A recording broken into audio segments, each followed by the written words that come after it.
Okay, we're going to look at a different title now. Now we're going to look at the title, Servant.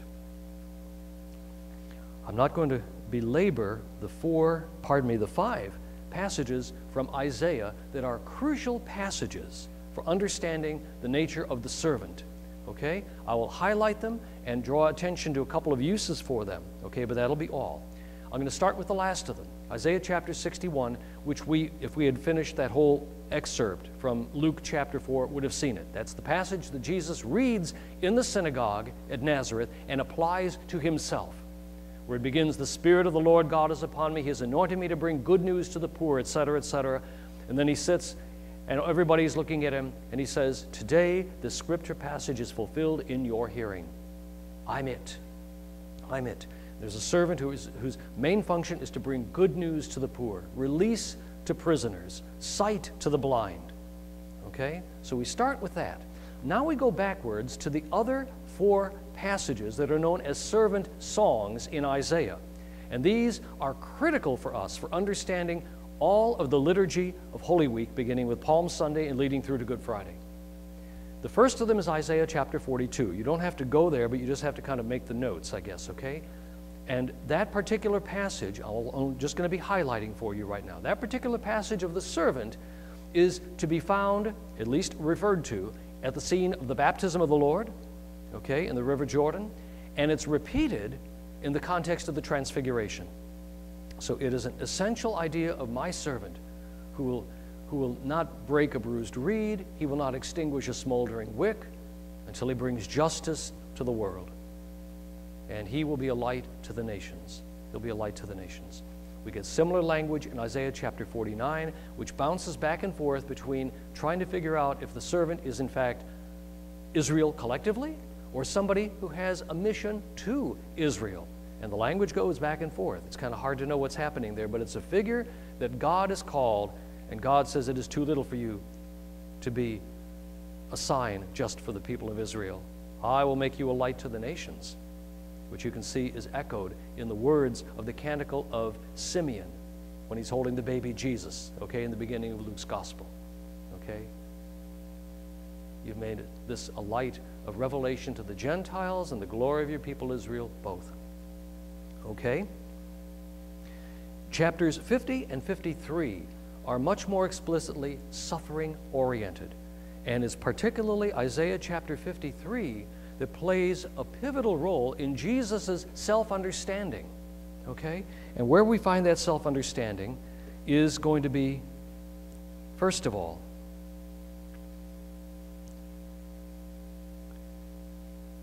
in Mark chapter 8. We're going to stay in Mark's gospel for just a little bit. Mark chapter 8.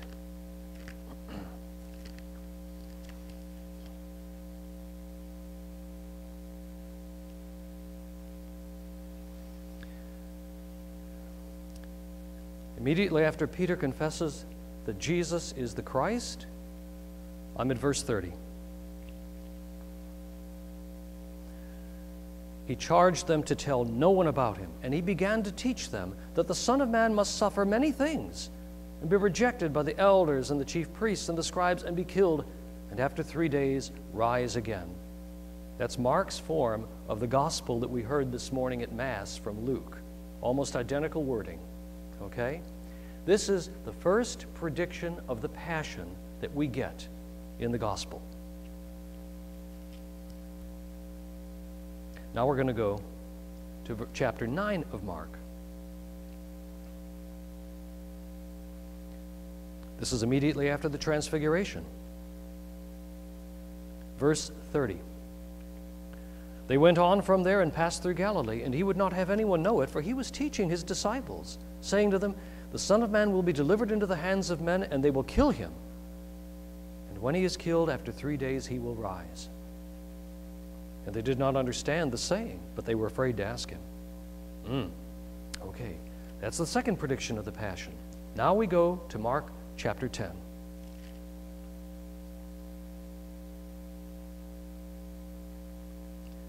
I'm at verse 32.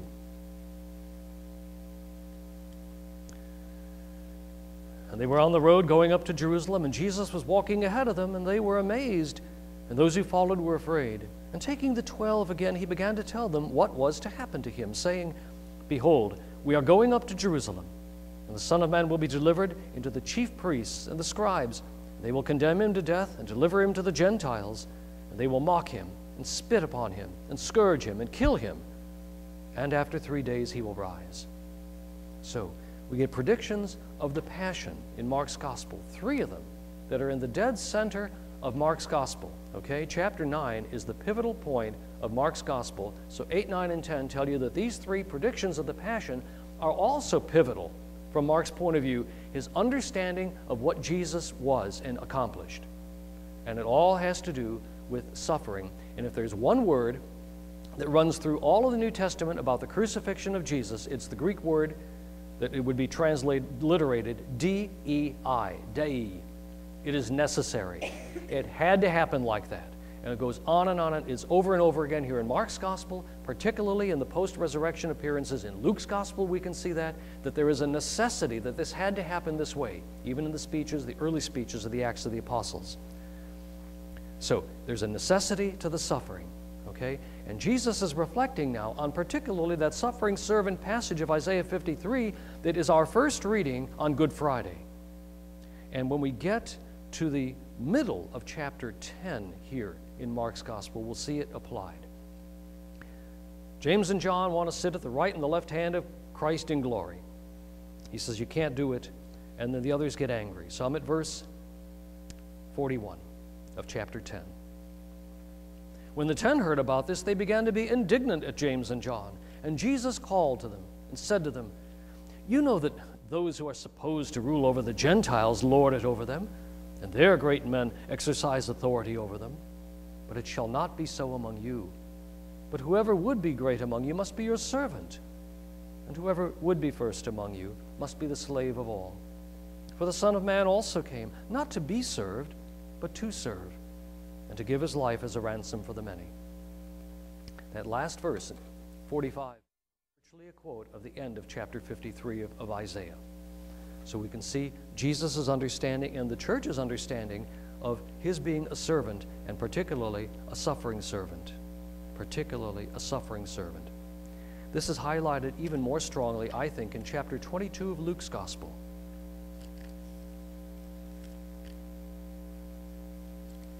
This is the scene of the Last Supper.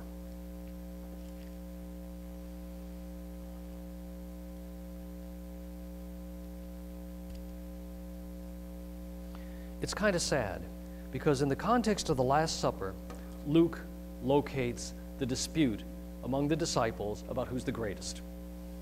Duh. You know, you can't get it right even at that point.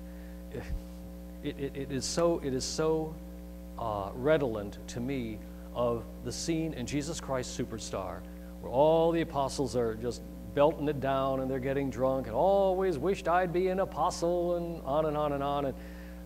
And Jesus just looked at him and said, I'm not going to make a difference to you 10 minutes after I'm gone, am I? You don't get it. You don't get it. Well, they didn't get it. And here Jesus says the same kind of thing we just heard in Mark, but with a different twist that's important. In verse 24, a dispute also arose among them, which was to be regarded as the greatest. And he said to them, the kings of the Gentiles exercise lordship over them. Those in authority over them are called benefactors, but not so with you. Rather, let the greatest among you become as the youngest, and the leader as the one who serves. For which is the greater, the one who sits at table or the one who serves? Is it not the one who sits at table? But I am among you as one who serves. I will only make the reference to the fact that, at least in my fantasies, this dispute is what caused Jesus, as we see in John's Gospel, chapter 13, to get up from the table, take off his clothes, wrap the towel around him, and start washing their feet, to give them the lesson. And it is almost echoed here, okay? Because Jesus says, okay, who's greater? You know, the master or the pupils? But I'm among you as one who serves. I just washed your feet, for heaven's sake. Now, do for one another. Never mind this nonsense about who's number one, okay? So, the sense of service and being the servant is another title that is given to Jesus in the New Testament. Finally, and we've referred to it a couple of times already, we're going to look at the title Son of Man.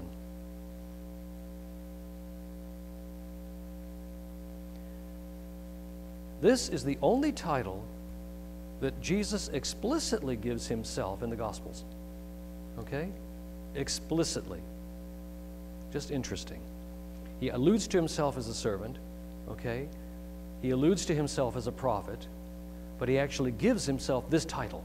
If you like, servant and prophet are less titles and they're a lot more functions, tasks, responsibilities, roles to play, okay? Here's a title, though, and it's Son of Man. We have to break it down because it's got a couple of possible dimensions of meaning to it, okay? The first is, whether in Greek or in Aramaic, it can be nothing more than a circumlocution, a roundabout way of saying me. Okay? No kidding, okay? Parnashat can mean nothing other than me. The Son of Man is going, I'm going. Okay? It could mean simply something like that. What is some of our background for understanding it in that particular way? Well, the prophet Ezekiel, I'm not going to ask you to turn to it, but constantly throughout the visions that the prophet receives there, he is told, Son of man, tell my people whatever it happens to be that they need to be told. Okay? And so that phrase, Son of Man, in the context of Ezekiel means, hey, you, come here. This is what I want you to tell my people. So it can be a circumlocution or a roundabout way of just talking about the self or a given person, okay? Nothing more than a human being, okay? Son of Adam. For those of you that actually enjoy the book rather than the movie, Lion, the Witch, and the Wardrobe, that's how the kids from our world are known over there. Son of Adam and daughter of Eve. Okay, nice, interesting phrase. Okay, in the long run, the New Testament tells us we're all children of Adam and Eve. So here we're talking about Son of Man, you, just you. Now there's another twist that needs to be put on that particular phrase, and this is what is important for us. Okay. Now, I do want you to turn to Daniel chapter 7.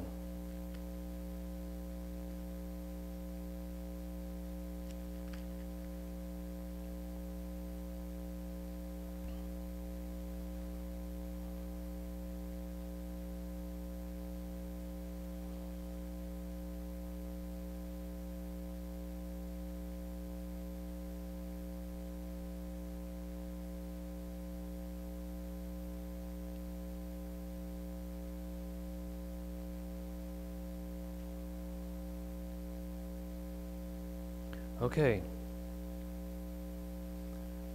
I'm going to be beginning at verse 9.